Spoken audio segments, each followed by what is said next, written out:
magaalada Burco waa caasimadda labaad ee Soomaaliland subaxnimadkii saakana waxa kaliya indhaha u qabanayeen waxa uu ahaa calanka ka kooban labada midab ee huruudda iyo akhtarka ee astaanta oo xisbiga midnimada iyo horumarinta Soomaaliland kaasi oo ka bubanayo wadooyinka meheradaha isla markaasna gacmaha ay ku siteen shacabka kala duwan ee ku dhaqan magaalada Burco kuwaas oo taageero ballaaran u muujiyay xisbiga midnimada iyo horumarinta Soomaaliland shacabkan kala duwan ee ku dhaqan magaalada Burco ayaa soo baxyo ballaaran waxay ka sameeyeen xaafadaha degmooyinka iyo waliba wadooyinka kala duwan ee dhexmara magaalada Burco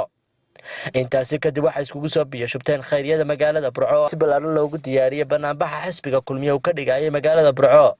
kaasi oo taageerayaashiisu ku cadeeyeen inay hiyahooba la garab taagan yihiin Muuse Biixi Cabdi murashaxa madaxweyne xisbiga kulmiye iyo murashaxa madaxweyne ku-xigeen ahna madaxweyne ku-xigeenka Soomaaliland Cabdiraxmaan Saylici murashaxa jagada madaxweyne xisbiga talada dalka ee kulmiye Mujaahid Muuse Biixi Cabdi isaga iyo waftigiisu waxay fardo ku soo dhexmareen qaybaha kala duwan ee magaalada Burco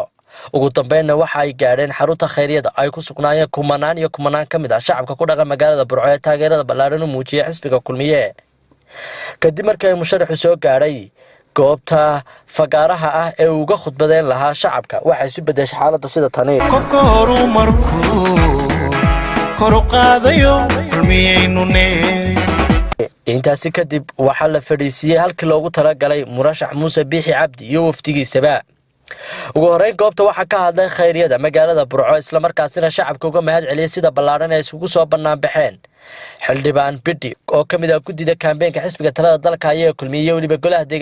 deegaanka magaalada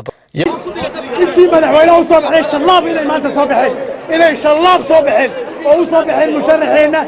Mujaahid Muuse Biixi Cabdi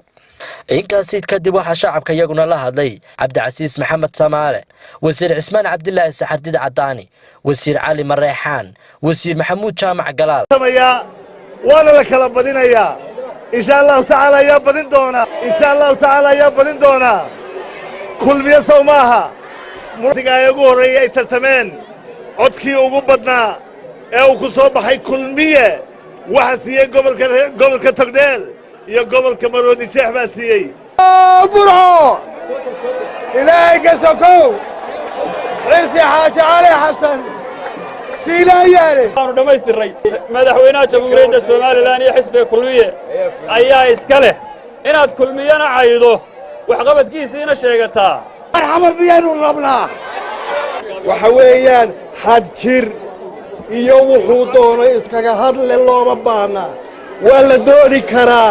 waa la isdhaliili karaa Cabdi Guul Soomaaliland Allah u dhowr gabadii munaasabada waxa soo afmeeray isla markaasina shacabka la hadlay murashaxa madaxweyne xisbiga midnimada iyo horumarinta Soomaaliland mudane Muuse Biixi Cabdi kalabaad xisbiga kulmiye toddobadii sano dalka xukumayay wixii uu qabtay waa ku faanaynaa ummaduna way noo ogtahay Axmed Maxamed Maxamuud Silaayo halganku qaranka u soo qabtay kontankii sanadood wadadii uu jeexay iyo hawsheeqa uu qabtuu bilaabay ayaanu sii wadana dhamaystirkeeda Luqmaan Maxamed Farax Bulsho TV magaalada Burco ee caasimadda labaad ee Soomaaliland